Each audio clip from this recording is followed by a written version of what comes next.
ભરૂચ જિલ્લામાં ગત રાત્રિથી સતત વરસી રહેલા ધોધમાર વરસાદે જનજીવનને પ્રભાવિત કર્યું છે। ભારે વરસાદને પગલે શહેરના અનેક નીચાણવાળા વિસ્તારોમાં પાણી ભરાઈ જતા જળબંબાકાર જેવી સ્થિતિ સર્જાઈ હતી, જ્યારે મુખ્ય માર્ગો પર પાણી ફરી વળતા વાહન વ્યવહારને પણ ભારે અસર પહોંચી હતી। હવામાન વિભાગ દ્વારા 31 જુલાઈ અને 1 ઓગસ્ટ દરમિયાન ભરૂચ જિલ્લા સહિતના વિસ્તારોમાં ભારેથી અતિભારે વરસાદની આગાહી કરવામાં આવી હતી। આ આગાહીને ધ્યાનમાં રાખીને જિલ્લા વહીવટીતંત્ર અગાઉથી જ એલર્ટ મોડ પર હતું અને તમામ સંબંધિત વિભાગોને સતર્ક રહેવા સૂચના આપવામાં આવી હતી। ગત રાત્રિથી શરૂ થયેલા અવિરત વરસાદને કારણે ભરૂચ શહેરના કસક, શ્રીવસ્ત્રમ, ફુરજા સહિત વિસ્તારોના મુખ્ય માર્ગો પાણીમાં ગરકાવ થઈ ગયા હતા।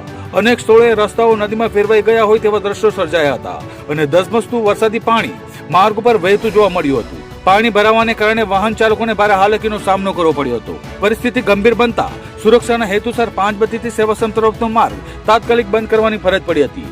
ઘટનાની જાણ થતાં એસડીએમ, ચીફ ઓફિસર, મામલતદાર સહિતના વહીવટી અધિકારીઓ સ્થળ પર દોડી આવ્યા હતા અને અધિકારીઓએ અસરગ્રસ્ત વિસ્તારનું સ્થળ નિરીક્ષણ કરી પાણીના ઝડપી નિકાલ માટે સંબંધિત વિભાગોને તાત્કાલિક કાર્યવાહી કરવા સૂચના આપી હતી। જિલ્લામાં અત્યાર સુધી અંદાજે 1.5 ઇંચ વરસાદ નોંધાયો છે। હવામાન વિભાગે આગામી કલાકોમાં પણ ભારે વરસાદની સંભાવના વ્યક્ત કરતા નાગરિકોને અનાવશ્યક બહાર ન નીકળવા અને તંત્રની સૂચનાનું પાલન કરવા અપીલ કરવામાં આવી છે। હવામાન ખાતાની ભરૂચ વિસ્તારની અંદર જે રેડ એલર્ટની આગાહી છે એને ધ્યાને લઈને ભરૂચ નગરપાલિકાની સમગ્ર ટીમ એલર્ટ મોડમાં છે। કોઈ પણ પરિસ્થિતિ થાય તો એને પહોંચી વળવા માટે અમારા જુદા જુદા ડિપાર્ટમેન્ટની ટીમો અત્યારે ફિલ્ડમાં જ છે। કોઈ પણ જગ્યાએ વોટર લોગિંગ થાય તો એના નિકાલ માટે ત્વરિત કાર્યવાહી પણ હાથ ધરવામાં આવી રહી છે।